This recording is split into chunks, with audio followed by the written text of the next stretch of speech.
Cuando decimos la palabra cazafantasmas, a todos se nos viene lo mismo a la mente, ¿no? Aparece el clásico logo con el fantasma asomándose del símbolo de prohibido. Y además de eso tenemos la canción que nos pregunta a quién vamos a llamar, y algunos se acordarán de la película, de las dos entregas de la película, y otros, como es mi caso, recordarán también la serie de dibujos animados. Y aprovecho para mostrar ahí mi Ecto 1 con los cazafantasmas y toda esta cuestión. Pero bueno, más o menos todos nos acordamos de lo mismo, ¿no? Pero ¿qué pasaría si yo les digo que existió y existe todavía en México un personaje que quiso adueñarse del término cazafantasmas y quiso convertirse en el quinto miembro oficial de la banda? Al parecer, este hombre presenció el momento exacto en el cual una casa que no tenía nada de particular, una casa típica y normal como se puede encontrar en cualquier parte del mundo, comenzó a convertirse en una casa maldita, una casa que incluso apareció en los listados de los lugares más embrujados del mundo. Fue obviamente gracias a este autoproclamado cazafantasmas que esta casa comenzó a ser nombrada en varios lugares, en artículos de periódicos, en televisión, en videos de YouTube hace relativamente poco, en podcasts y en muchos lugares en donde se empezó a levantar la polémica. ¿Esto fue real? ¿Fue falso? ¿La gente cree lo que este cazafantasmas contó o es simplemente un invento de él para convertirse en famoso? Lo cierto es que más allá de la polémica detrás de este relato, la historia de Cañitas sigue generando pesadillas a quienes la escuchan por primera vez. Y nos surgen varias dudas. Al final, ¿cuál es la historia detrás de este sujeto que creó toda esta leyenda alrededor del hogar? ¿Qué es más terrible al final, la realidad o la ficción? El día de hoy voy a convertirme en algo así como un vendedor de inmuebles para hacerles un recorrido por la casa Cañitas. Acompáñenme.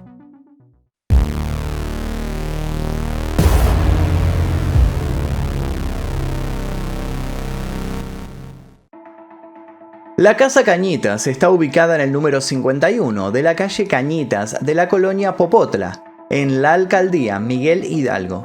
La residencia cuenta con fachada y portón negro. Tiene junto a la puerta de acceso una placa con el nombre de su propietario, así como imágenes de la Virgen de Guadalupe. Pero no se queden del lado de afuera. Los invito a que entremos juntos. Tras cruzar la puerta de acceso, lo primero que se aprecia es el área de estacionamiento que tiene lugar para varios vehículos. Luego, vemos un gran patio donde se luce un árbol que da al lugar un contacto sutil con la naturaleza. La casa, que es de 2 pisos y está construida a base de ladrillos, fue diseñada como si se tratara de un rancho, pero puede apreciarse en muchos de sus detalles diferentes estilos arquitectónicos, cosa que le otorga una gran identidad. La cocina, si bien es algo pequeña, resulta acogedora. La típica cocina hogareña destinada a la elaboración de ricos platos que luego serán compartidos. Está conformada por una alacena de color café, por electrodomésticos de acero inoxidable y por una mesa de antecomedor circular con capacidad para 6 personas. A un costado del área de cocina se encuentra el comedor, una habitación que cuenta con una mesa para 8 comensales, un candelabro estilo medieval, un mueble para vajilla en el que puede apreciarse algunas antigüedades y varios cuadros. Algunos de ellos se suponen que poseen un gran valor dentro del círculo de coleccionistas. Por supuesto que la propiedad cuenta con un bar con una amplia selección de bebidas que pueden degustarse en sofás de piel que se posicionan estratégicamente frente a una televisión empotrada a un muro de ladrillo. En otra parte de la residencia hay una especie de oficina. Allí abundan las fotos en las paredes y sobre un escritorio atestado de papeles vemos la computadora en la que el famoso Trejo sigue llenando páginas y páginas narrando casos que publica en sus redes o que cuenta en todo programa que lo invite. Fue allí donde presumiblemente se habrían suscitado los primeros fenómenos del más allá. Ah, claro, sí. Eso es lo malo, esta es una casa con una terrible historia de fondo. Lo que pasó en esa sala se cuenta en las esquinas, cuando se corta la luz y cae la noche. Es una de esas cosas que siempre se cuentan susurrando. La sala todavía conserva gran cantidad de sillones viejos y rotos. Es un lugar que está como congelado en el tiempo y fue allí donde nació lo que hoy es una leyenda urbana. Allí, un grupo de personas jugó a la Ouija y despertó a un monje muy antiguo que traería desgracias y tragedias. Tal como lo están escuchando, un monje muy antiguo. Y si quieren conocer la historia completa, debemos entonces remontarnos hasta 1982. Carlos Trejo, el protagonista de esta historia, fue uno de los que supuestamente en mayo de 1982 estuvo presente en esa sala jugando a la Ouija, pero no lo hizo solo. También se encontraba su primera esposa, su hermana Norma y el novio de Norma, llamado Emanuel. Al parecer ellos se habían puesto de acuerdo en reunirse en esa sala, en utilizar una tabla Ouija así como esta, bastante similar a esta, y contactar a un exnovio de Norma que había fallecido en un accidente de auto. Al parecer lo que querían era que ella pudiera despedirse de este exnovio, así poder continuar con su vida, pero las cosas se salieron de control y al poco tiempo de haber comenzado la sesión comenzaron a deletrearse en la tabla Ouija mensajes obscenos. Según cuenta esta leyenda urbana, Emanuel comenzó a convulsionar al poco tiempo de haber contactado con alguien. Luego perdió el conocimiento y cuando volvió en sí empezó a hablar con una voz que no era la suya. Una voz que les decía a todos los presentes que no iban a poder parar lo que acababan de desatar. Los amigos del poseso entonces, desesperados, no sabiendo qué hacer, notando que su amigo tenía algo dentro, algo del más allá, lo único que atinaron a hacer fue rociarlo con agua bendita para ver si eso expulsaba al demonio, supuestamente al alma que se le había metido dentro, pero esto solamente empeoró la situación. Emanuel siguió convulsionando, comenzó a moverse de manera más frenética, sus ojos se le pusieron en blanco y empezó a gritar, a decir que pararan de tirarle con este líquido bendito. Las cosas entonces se pusieron más y más violentas. Emanuel tenía una fuerza sobrehumana, no lo podían contener. Intentaban atraparlo, pero él los empujaba fuera. Y cuando todo estaba a punto de salirse de control, Emanuel nuevamente perdió el conocimiento y cayó al suelo. Al levantarse, ya no tenía los ojos en blanco y empezó a hablar con su verdadera voz. Todos lo miraban a los ojos y notaban una mirada de incertidumbre. Emanuel no recordaba absolutamente nada de lo sucedido. Todos respiraron aliviados, pensaron que la pesadilla había finalizado por fin, pero esto fue solo el comienzo. La casa Cañitas, dejó de ser un hogar cálido para todos sus habitantes para convertirse en un verdadero infierno. De repente la temperatura ambiente iba oscilando, descendía hasta grados bajo cero para subir hasta 30-35 grados de un momento a otro. Las cosas desaparecían, algunos objetos volaban cuando alguien estaba ahí, se caían de los estantes, se destruían por completo. Norma Trejo incluso dijo que una noche ella estaba durmiendo y vio una figura encapuchada acercarse. Dijo que esta figura intentó ahorcarla con manos que tenían formas de garras. Al parecer, ella se salvó simplemente porque tenía una cadena con una cruz y la figura se asustó cuando vio esta cadena y desapareció. Fue entonces cuando Carlos Trejo y sus amigos, los que habían participado de esta sesión de espiritismos, decidieron limpiar la casa utilizando sahumerios, hierbas y también exorcismos. ¿Consiguieron limpiar la casa? La realidad es que no, lo único que hicieron fue empeorar la situación, desatando una maldición que se fue cobrando la vida de personas inocentes. Una de las primeras víctimas de esta maldición, al parecer, fue un sacerdote, al cual ellos habían consultado sobre lo que había pasado y él les dijo que había que dejar una Biblia abierta en cada habitación del hogar. Bueno, este sacerdote fue uno de los primeros en morir. Esta sombra sobrenatural que había atacado a Norma Trejo comenzó de a poco a identificarse, comenzó a tomar forma y se dieron cuenta quién era realmente. Al parecer era un monje que aparecía en el hogar y que cada vez que notaban su presencia se iba haciendo más y más poderoso. Con la ayuda de una bruja blanca, al parecer lograron contener la maldición y los ataques de este monje, pero para ese entonces ya se había cobrado la vida de todos los participantes, de todos los primeros participantes de esta sesión de espiritismo, por lo cual quedaba vivo un solo testigo, y este testigo era obviamente Carlos Trejo, quien confesó que el monje le había perdonado la vida porque habían hecho un pacto. ¿Cuál era este pacto? Bueno, básicamente el monje le había dicho que no lo iba a matar, no se lo iba a llevar al más allá como a todos sus amigos y a todos los que estuvieran relacionados con la casa. Si él escribía un libro contando lo que había sucedido dentro de la casa Cañitas. Carlos Trejo entonces estrechó la mano de este ser de inframundo, selló el pacto y acto seguido tomó lápiz y papel y comenzó a contar esta historia para salvarse. Y así fue como escribió no solo un libro más de esos que se publican y se pierden y luego van a las mesas de saldo, sino que este libro, la historia de Cañitas, se convirtió en todo un bestseller. El libro se publicó originalmente a través de la editorial Selector en 1995 y, gracias al éxito que tuvo, fueron comprados los derechos por la editorial Planeta. Y ahí fue cuando se publicó una versión extendida con más historias y se convirtió en todo un bestseller. Comenzó a ser leído en los colegios, en la clase de lengua o de literatura. Era como una materia obligada a leer el libro Cañitas, que estaba en boca de todos en ese momento. Entonces la casa obviamente se convirtió en un sitio turístico. Todos estaban alborotados, consternados, tenían una casa maldita en el barrio, así que todos querían ir hasta dentro de esta casa, conocerla, vivir la experiencia Cañitas.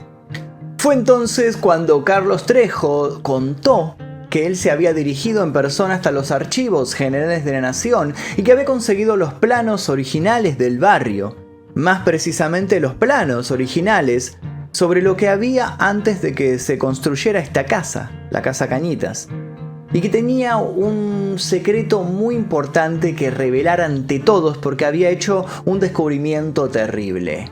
¿Pero qué había descubierto Carlos Trejo al estudiar estos planos de los archivos generales de la Nación? Bueno, era un descubrimiento increíble, realmente algo que cambiaría todo el futuro de esta historia. Al parecer, Carlos Trejo había descubierto que la casa Cañitas había sido construida sobre, tambores por favor,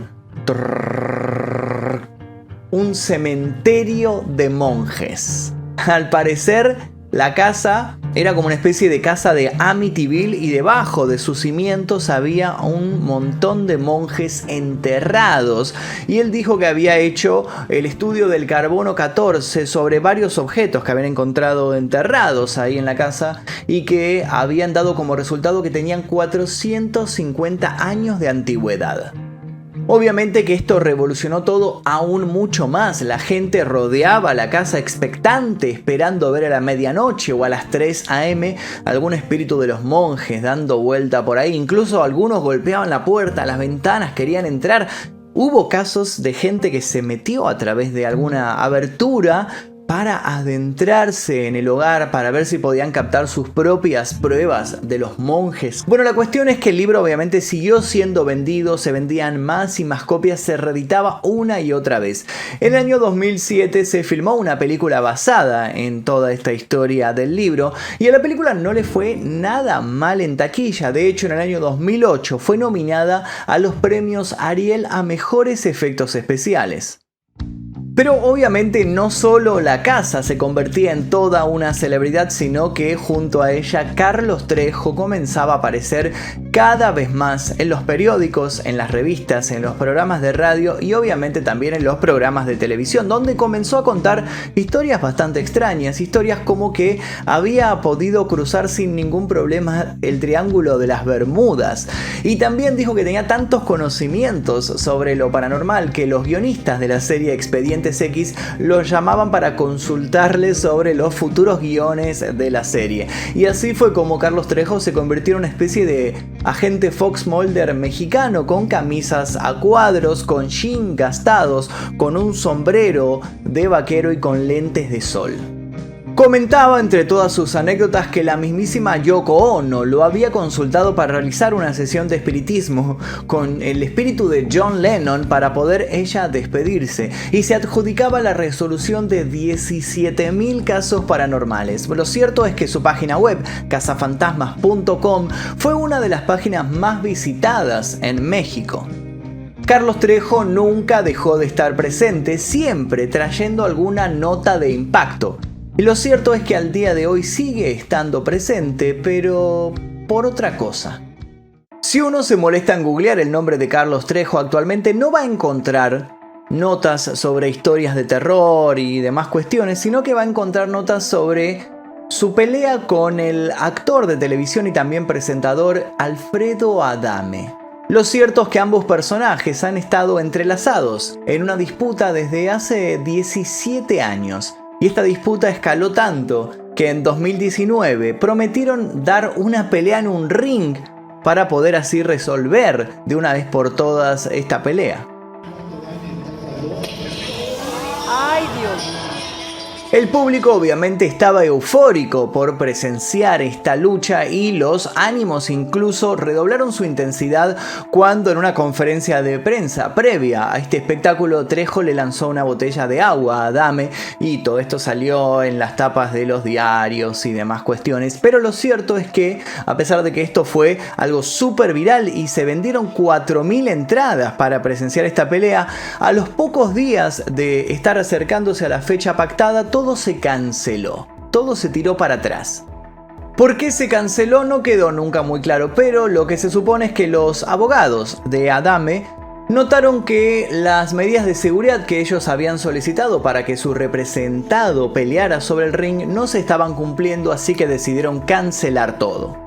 El furor por el enfrentamiento se aplacó hasta principios de este año, de 2022, cuando Carlos Trejo apareció nuevamente en televisión hablando mal de Adame y diciéndole que le iba a pagar 250.000 pesos mexicanos si se prestaba a, de una vez por todas, cerrar y poder realizar esta pelea en el ring.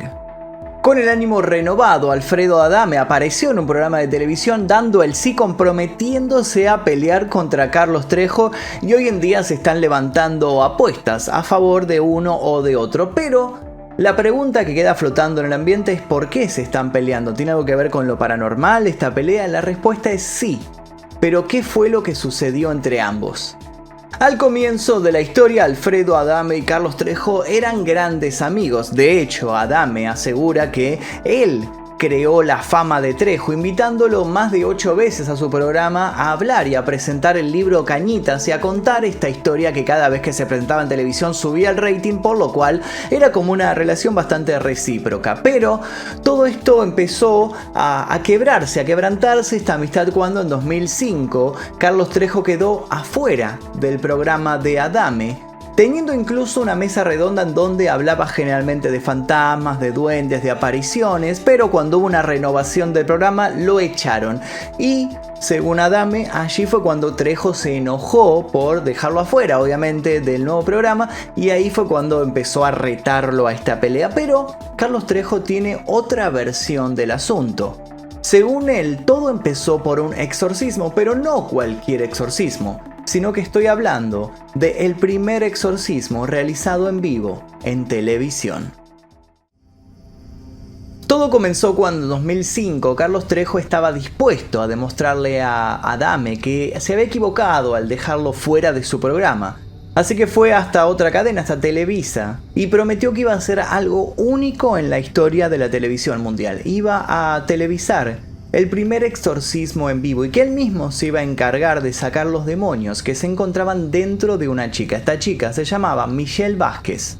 Michelle presentaba varios periodos de ausencia seguidos de raptos en los cuales se ponía furiosa y destrozaba todo y gritaba. Entonces obviamente Carlos Trejo no dudó en diagnosticar que ella estaba poseída por demonios y que él mismo se ofrecía a curarla. Básicamente grabó la posesión, grabó varios momentos en los cuales Michelle actuaba de esta manera, ponía los ojos en blanco, gritaba con una voz gutural, mostró estos tapes en televisión y dijo: yo voy a curar a esta chica. Cuando los televisores de todas las personas que estaban sintonizando este exorcismo se llenaron con los gritos de Michelle y con los rezos de Carlos Trejo expulsando al demonio, todos se quedaron boquiabiertos. Por lo menos hasta que se supo la verdad. Primero se supo que Michelle tenía periodos y estaba diagnosticada con depresión y con bipolaridad, lo que le causaba estas reacciones. De repente estaba tranquila y de repente comenzaba a gritar, como si estuviera posesa, pero todo se debía a este problema que ella padecía. Y este comportamiento errático, al parecer, había sido utilizado vilmente por Carlos Trejo para vender esta historia falsa del exorcismo. Y como si todo esto fuera poco, Michelle era menor de edad al momento de ser grabada y al momento de ser televisado este exorcismo, lo que generó muchísimos debates y manchó aún más la imagen de Carlos Trejo, que estaba para ese momento bastante vapuleada. Los derechos de una niña se habrían vulnerado y su vida e integridad física se habían puesto en riesgo en pos de unos pocos picos de rating. Obviamente, cuando Michelle fue mayor de edad, demandó a Carlos Trejo por esto, y este hombre finalmente terminó tras las rejas en 2007. En este juicio, Michelle exigió a Televisa y a Carlos Trejo que le pagaran 30 millones de pesos por todo lo sucedido. Televisa pagó 2 de esos 30 millones y le pidió perdón a la chica. En el caso de Carlos Trejo, tuvo que hipotecar algunas de sus propiedades para poder saldar esta deuda y se mantuvo en prisión.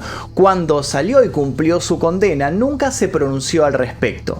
En 2008, incumplió el pago de una pensión alimenticia y nuevamente fue preso. Algunos dicen que todo este problema y todo este debate y toda esta debacle en la vida de Trejo fue iniciado por Carlos Adame, que él fue quien denunció que la menor no estaba poseída, sino que tenía problemas y que además era obviamente una chica menor de edad, por lo cual no podían hacer legalmente todo lo que habían hecho.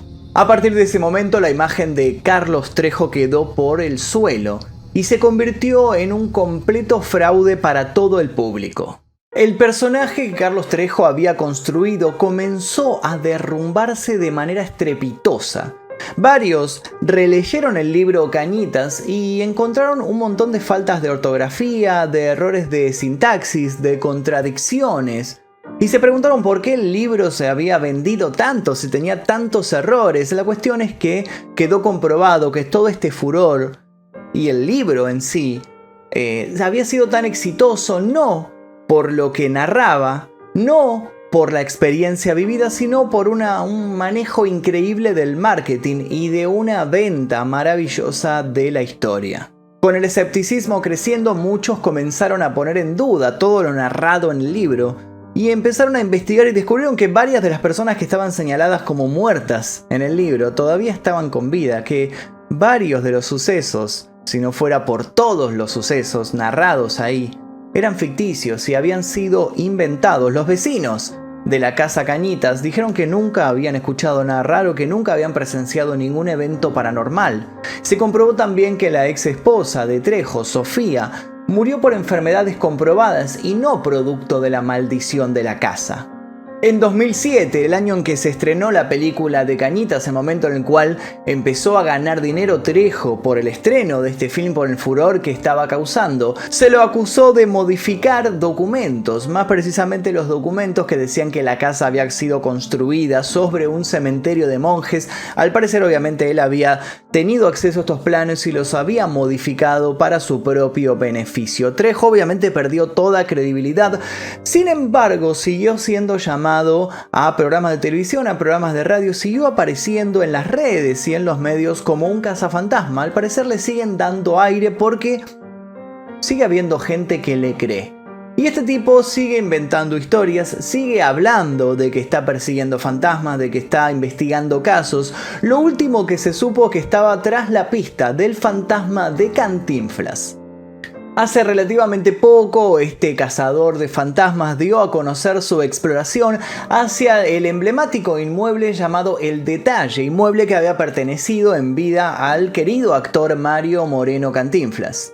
Él se habría trasladado hasta este inmueble porque los vecinos dicen y aseguran escuchar a las noches ruidos, gritos, incluso dicen ver sombras alrededor, así que él obviamente y de una manera muy valiente se ofreció a ir a investigar qué era lo que sucedía en el inmueble. El reto que él llevó a cabo fue pasar el día de Halloween, el 31 de octubre de 2020, dentro de esta casa, y dijo que sintió una presencia fantasmal, sintió que algo estaba rodeándolo, así que sacó una foto. Mostró la foto y al parecer, según él, esta foto enseña y muestra la silueta de Cantinflas todavía atrapada dentro de su hogar.